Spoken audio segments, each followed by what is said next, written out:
పెద్దలు మా పార్టీ అధ్యక్షులు తెలంగాణ తొలి ముఖ్యమంత్రి కేసీఆర్ గారి ఆదేశం మేరకు ఈరోజు మా పార్టీ నాయకుల బృందం గౌరవనీయులు పెద్దలు శ్రీమతి సత్యవతి రాథోడ్ గారు, ఎమ్మెల్సీ గారు, మాజీ మంత్రి శ్రీనివాస్ గౌడ్ గారు, గౌరవనీయులు సంగారెడ్డి ఎమ్మెల్యే చింతా ప్రభాకర్ గారు, గౌరవనీయులు జహీరాబాద్ ఎమ్మెల్యే మాణిక్రావు గారు, గౌరవనీయులు బోత్ ఎమ్మెల్యే అనిల్ జాదవ్ గారు, గౌరవ కుత్బుల్లాపూర్ ఎమ్మెల్యే సోదరులు కేపీ వివేకానంద్ గారు, గౌరవ ఎమ్మెల్సీ షంబీపూర్ రాజు గారు, గౌరవ ఎమ్మెల్సీ నవీన్ కుమార్ రెడ్డి గారు, అదేవిధంగా మాజీ శాసనసభ్యులు గౌరవనీయులు రామావత్ రవీంద్ర కుమార్ గారు, అదేవిధంగా క్రాంతి గారు, ఇంకా చాలామంది నాయకులు, కార్పొరేషన్ల చైర్మన్లు, ఇంకా చాలామంది, మా జాన్సన్ గారు,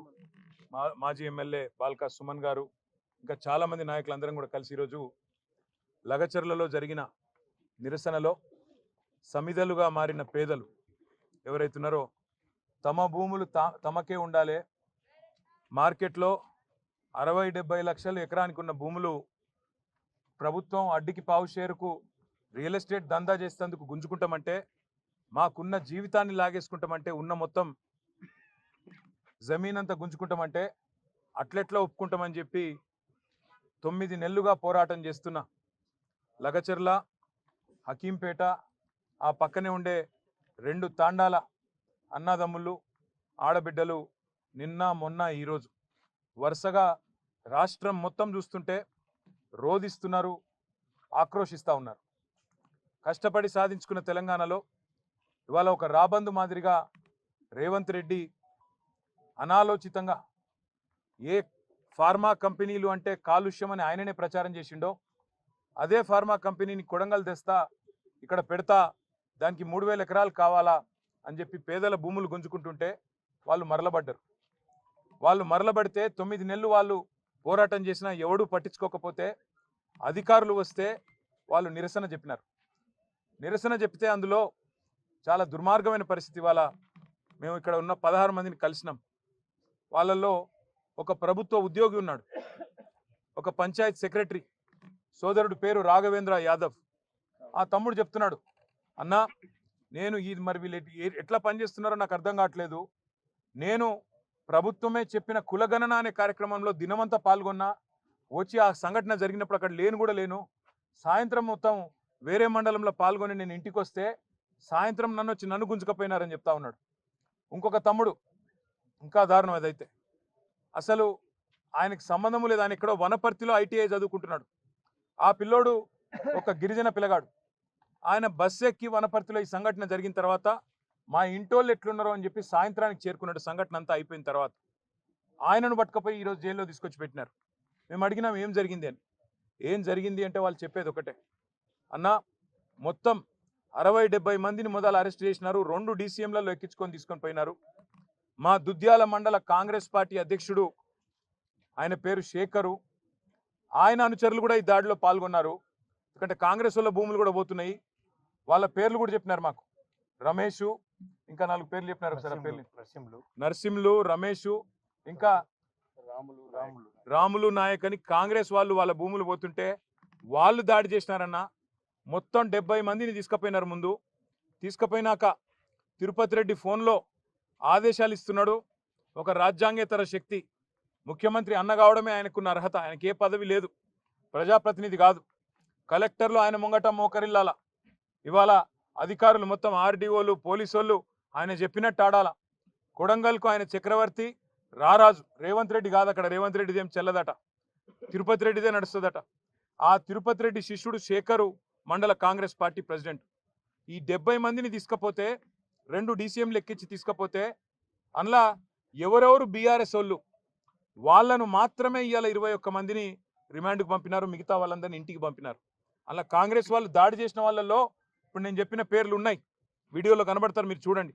వాళ్ళని మాత్రం ఇంటికి పంపి ఎవరెవరైతే BRS వాళ్ళో వాళ్ళనే పెట్టండి జైల్లో అని చెప్పి ఈ దాడి మొత్తం BRS వాళ్ళే చేయించిండ్రు.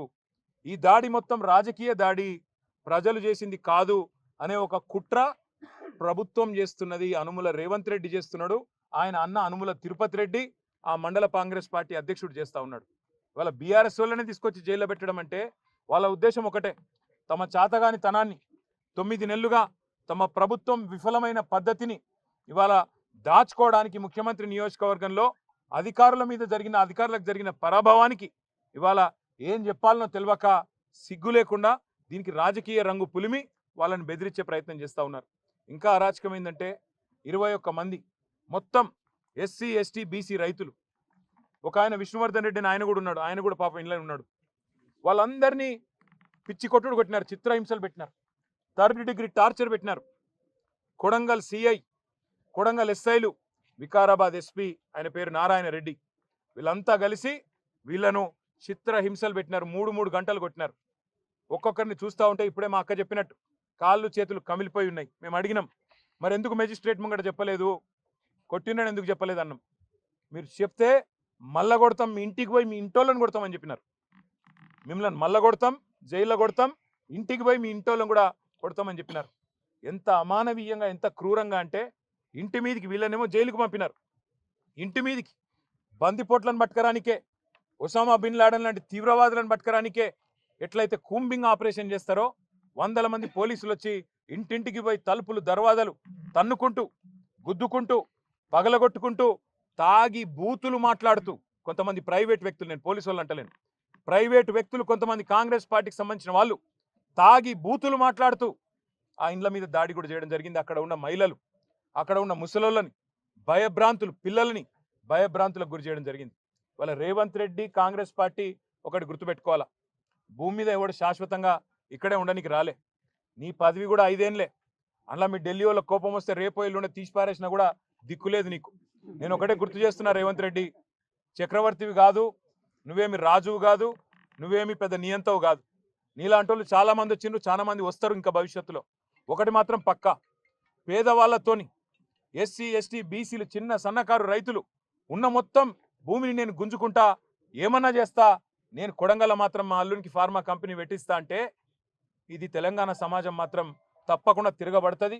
ఇలా కొడంగల్ మరలబడ్డది, రేపు తెలంగాణ మొత్తం మరలబడుతుంది. నీకు బాగా ఉన్నది, ఏదో కుట్ర అని చెప్పాలి, ఏందో జరిగిందని చెప్పాలి, జైల్లో పెట్టాలి. మా పట్నం నరేందర్ రెడ్డిని కూడా జైల్లో పెట్టిండు. సరే, రాజకీయ నాయకులను మమ్మల్ని జైల్లో పెడితే పెట్టినావు, మేము చూసుకుంటాం. ఎందుకంటే నిన్ను ఏం చేయాలో రేపు మేము అధికారంలోకి వచ్చినాక మాకు కూడా తెలుసు, మేమేం వదిలిపెట్టాం. కానీ ఒకటి మాత్రం పక్కా, ఇవాళ ఈ 21 మందిని ఎవరినైతే నువ్వు జైల్లో పెట్టినావో వాళ్ళ కుటుంబాలు, వాళ్ళ ఉసురు నీకు, నీ పార్టీకి తప్పకుండా తాకుతుంది. ఏ పేద ప్రజల ఓట్లతోనైతే కొడంగల్లో గెలిచినవో, ఏ పేద ప్రజలకైతే 420 హామీలు ఇచ్చి 6 గ్యారంటీలు 100 రోజులని నమ్మబలికి అఫిడవిట్లలో సంతకం పెట్టి గెలిచినవో, ఇలా వాళ్ళ ఉసురు పోసుకుంటున్నావు చూడు, తప్పకుండా వాళ్ళ ఉసురు నీకు తాకుతుంది. నేను ఒకటే మాట చెప్తా ఉన్నా, ఆ కుటుంబాలన్నిటికీ కూడా మీకు మొత్తంగా బీఆర్ఎస్ అండగా ఉంటుంది. తప్పకుండా 21 కుటుంబాలను మిమ్మల్ని బయటికి తీసుకొచ్చేదాకా బెయిల్ మీద న్యాయ పోరాటం మేమే చేస్తాం. రాఘవేంద్ర యాదవ్ అనే తమ్ముడికి నేను చెప్పిన, తమ్ముడు నా ఉద్యోగం ఏమవుతుంది అన్నా అని అడిగిండు. నీ ఉద్యోగం ఏం కాదు, రేవంత్ రెడ్డి మెడలు వంచైనా సరే నీ ఉద్యోగం అవసరమైతే సుప్రీంకోర్టు దాకా కొట్లాడతాం, నీ ఉద్యోగం పోనీయం తమ్ముడు అని చెప్పిన. అట్లాగే మిగతా తమ్ముళ్ళు కూడా ఎవరైతే భయపడుతున్నారో, ఇవాళ తిరుపతి రెడ్డి దౌర్జన్యాలకు, పోలీసు వాళ్ళ దురాగతాలకు భయపడుతున్నారో వాళ్ళకు కూడా నేను విజ్ఞప్తి చేస్తా ఉన్నా, మిమ్మల్ని ఇంతకంటే పీకేదేం లేదు. ఇప్పటికే కేసులు పెట్టిండ్రు, అటెంప్ట్ మర్డర్ కేసు పెట్టిండ్రు, ఇక జైలు అనేది తెచ్చి పెట్టిండ్రు. ఇంతకంటే మీకేం పీకేదేం లేదు, ఇంకా ఉరి శిక్ష వేసేదైతే లేదు. ఆడ జరిగిన దాన్ని ఏదో దానికి మసిపూసి మారేడుకాయ చేసి పెద్దగా చేసే ప్రయత్నం చేసి తన అసమర్థతను, తన చేతగాంతనాన్ని, తన చేవలేని తనాన్ని ఇవాళ రేవంత్ రెడ్డి కప్పిపుచ్చుకునే ప్రయత్నం చేస్తూ ఉన్నాడు. ధైర్యంగా ఉండండి, ప్రజాస్వామ్యబద్ధంగా కొట్లాడదాం. 60-70 లక్షల ఎకరం విలువ చేసే భూమిని 10 లక్షలకి అడ్డికి పావుషేరు గుంజుకుంటానంటే తప్పకుండా మీకు అండగా మేముంటాం. న్యాయస్థానాల్లో కూడా మీకు అండగా మేము నిలబడతాం. ఎవ్వరు కూడా బెదిరించినా, ఎందుకంటే వాళ్ళు భయపడుతున్నారు, బయటికి వచ్చినాక బెదిరిస్తారన్నా, మళ్ళా కేసులు పెడతారన్నా, మళ్ళా జైలుకు పంపుతారన్నా, మేము సంతకాలు పెట్టాల్సి వస్తుందేమో అన్నా అని చెప్పి వాళ్ళు భయపడతా ఉన్నారు. వాళ్ళకి మేము అదే చెప్తా ఉన్నాం. బయట ఉండే ఇక్కడ సంగారెడ్డిలో కూడా మొన్న న్యాల్కల్లో ఇక్కడ కూడా మొన్న ఆందోళన జరిగింది.